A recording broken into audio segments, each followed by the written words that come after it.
విజయవాడలో విశ్వ హిందూ పరిషత్ హైందవ శంఖారావం పేరుతో సభ నిర్వహిస్తోంది. ఇప్పుడు అలా చూద్దాం. 1984 సంవత్సరంలో ఏర్పాటు చేసిందని చల్లా కొండయ్య కమిషన్ ఆ రోజున మన జిఆర్ స్వామి వారు నిరాహార దీక్ష చేశారు. వారి యొక్క నేతృత్వంలో హిందూ సమాజం నిరాహార దీక్ష చేసింది. ఆ రోజు నుంచి ఆంధ్రదేశంలో ఈ ప్రభుత్వ ఆధీనంలో ఉన్నటువంటి దేవాలయాల్ని హిందూ సమాజంకి అప్పగించాలి అనేటువంటి దానికి నాంది వాచకం ఆ రోజున జరిగింది. ఆ రోజున ఈ స్థాయిలో హిందూ సమాజము చిన్నజీయర్ స్వామివారు, పెజావరు పీఠాధిపతి, ఇతర స్వామీజుల యొక్క పిలుపుని అంతగా గ్రహించలేదు. ఆ రోజు ప్రారంభమైనటువంటి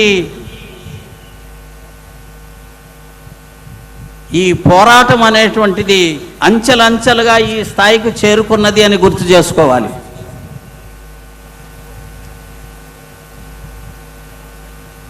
ఆ తర్వాత తిరుపతి దేవస్థానానికి సంబంధించినటువంటి మార్పులు చేర్పుల విషయంలో కూడా మన చిన్నజీయర్ స్వామి వారు ఒక అఖండమైనటువంటి ఒక విస్తృతమైనటువంటి ఉద్యమాన్ని ప్రారంభించారు.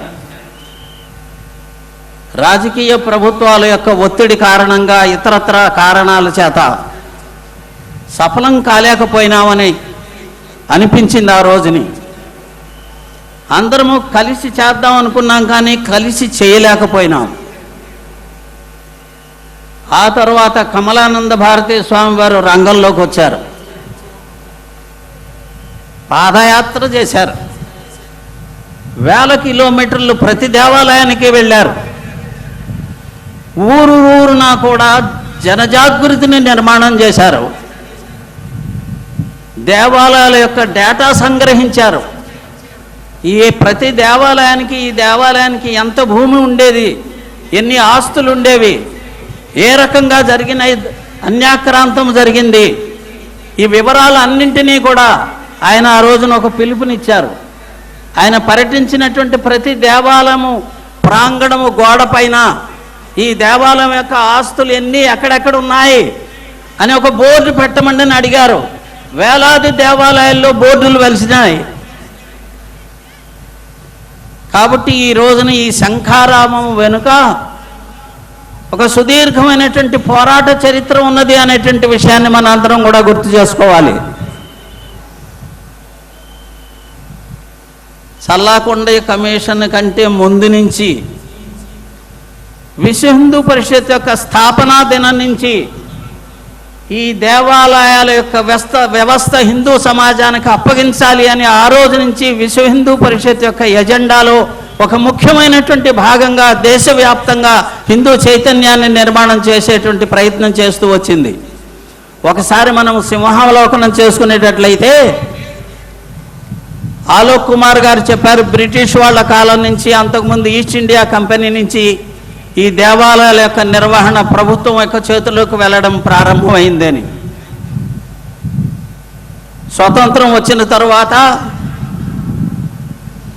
1959వ సంవత్సరంలో తమిళనాడు యొక్క ఎండోమెంట్ చట్టం అనేటువంటిది ఒకటి రూపొందించడం జరిగింది.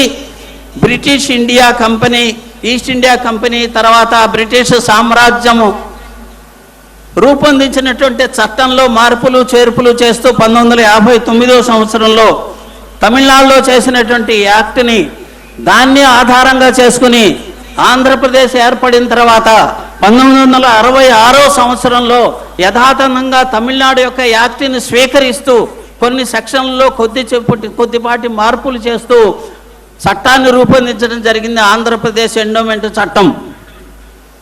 ఈ 1959 యొక్క తమిళనాడు యొక్క చట్టం సుప్రీంకోర్టులో ఛాలెంజ్ చేయబడింది. అంతకుముందు కూడా ఉన్నటువంటి చట్టాలను కూడా సుప్రీంకోర్టులో ఛాలెంజ్ చేయడం జరిగింది. 1954వ సంవత్సరంలో, అంటే తమిళనాడు యొక్క యాక్ట్ ప్రారంభం అవడానికి ముందే సుప్రీంకోర్టుకు సంబంధించినటువంటి 7 జడ్జీల యొక్క ధర్మాసనం ఈ ఎండోమెంట్ చట్టములు, ప్రస్తుతం ఆనాడు ఉన్నటువంటి చట్టములన్నీ కూడా రాజ్యాంగ విరుద్ధమైనటువంటి చట్టములని స్పష్టంగా చెప్పాయి.